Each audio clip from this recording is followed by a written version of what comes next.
Hey, I haven't been on YouTube for several weeks. Can't believe it's been 3 weeks since I did my last video on Lexapro. I only have one other video, but I was on it for 2 weeks, and I just have been so busy that I haven't had time to make another video, or haven't made time, I should put it that way. But anyway, yeah, I'm now a little over 5 weeks taking the Lexapro, 10 milligrams, and I have to say I'm doing a hell of a lot better than I was 3 weeks ago, and like infinitely better than I was about 6 weeks ago.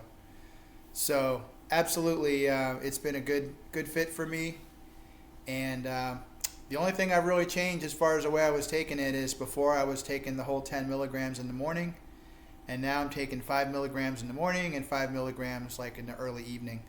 And that seems to be working better for me, because I found that when I was taking the 10 milligrams in the morning, that when I was at work, I felt a little sluggish and sort of foggy. And taking the 5 and the 5 has sort of leveled that out, and I don't have as much of it. But the other thing I wanted to share that's really interesting is I was on the website drugs.com, where you can read reviews about different drugs, including Lexapro, or the generic name for it, Escitalopram. And I was looking at other treatments people use for depression and anxiety, and one of the things that people use is niacin. Niacin is a B vitamin. It's vitamin B3. And I was really amazed to see that vitamin B3 for depression was ranked even higher as far as effectiveness than Escitalopram was. And I started to read the reviews about niacin, people taking it, and I thought, I'm going to give this a try, because people were really having great results with it for the most part.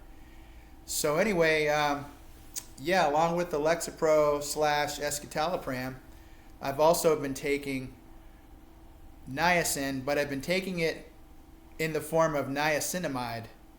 There's two different ways to take niacin. Regular niacin, and the issue that I had when I first started taking the regular niacin was you get what they call the niacin flush. And what that means is after you take it, you take like 1,000 milligrams of it, after a half an hour or an hour, depending on how much you've eaten, you get this flush that comes over you, and you feel hot. Your face turns red, and you feel like almost like a little pins and needles kind of a feeling. It's perfectly natural and not harmful at all. But just because of the way that niacin works in the body, you get this niacin flush, and it can be kind of uncomfortable. So you can definitely do that, and I encourage you to read more about it before you do it, so you'll kind of know what to expect. And there's plenty of stuff out here if you Google niacin. Or the other form of niacin is niacinimide. And the nice thing about the niacinimide is it doesn't give you the flush, but it's still effective for depression and anxiety.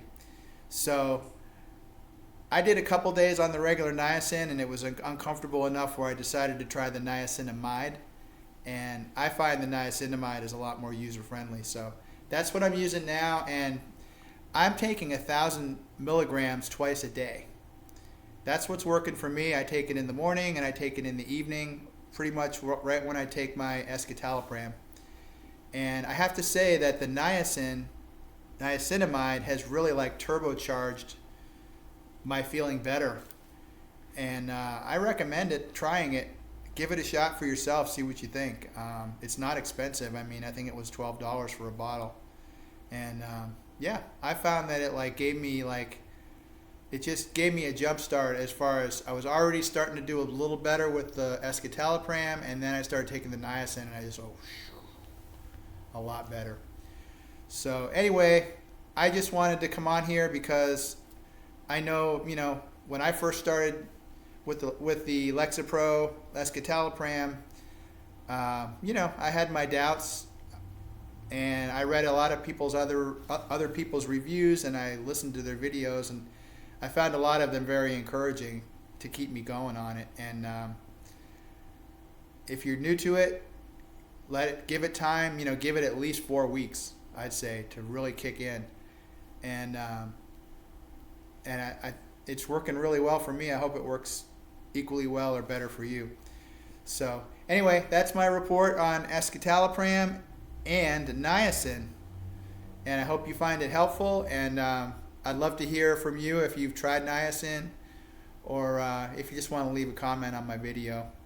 And I say thumbs up for escitalopram. Absolutely. So wishing you a Merry Christmas and Happy Holidays. All the best.